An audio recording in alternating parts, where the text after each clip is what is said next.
President Zelensky announced Ukraine will not recognize military aid.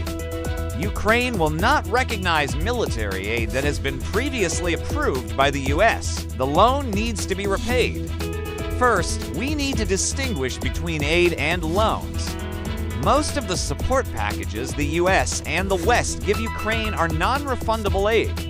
Ukraine is under no obligation to return it. However, some other aid is granted in the form of credit or preferential loans. That means Ukraine may have to pay it back. The U.S. President, Mr. Donald Trump, wants this to be resolved as soon as possible. If Ukraine can't do that, they might have to exploit rare earth minerals and go into further debt. The U.S. has provided $10 billion to Ukraine, including military aid packages to buy weapons, military training, ammunition, as well as financial aid to keep the Ukrainian government functioning.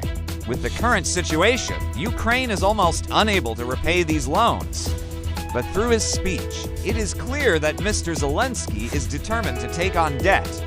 It is easy to understand because Ukraine is going through an economic crisis due to the severe impact of the war. Cities are devastated, infrastructure is destroyed, production activities have stalled, and tax revenues have plummeted. According to estimates, Ukraine's GDP has fallen by 30 to 40% since the war started, putting the country in a state of total dependence on foreign aid. The cost of war is too great. The Ukrainian government is unable to pay its debts.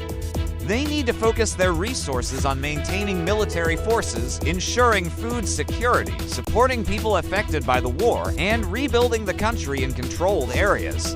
If they stop fighting and focus on paying off the debt, Zelensky's decision will be critical. But this is not a simple issue of just deciding whether to pay or not. One of the biggest risks Ukraine faces is the decline or complete termination of aid from the U.S. and its allies. The U.S. has spent $10 billion to support Ukraine. However, there is growing internal political pressure in the U.S. demanding a reassessment of its aid policy. If Ukraine cannot prove that they can manage their finances and use aid effectively, the U.S. may cut or stop aid in the future.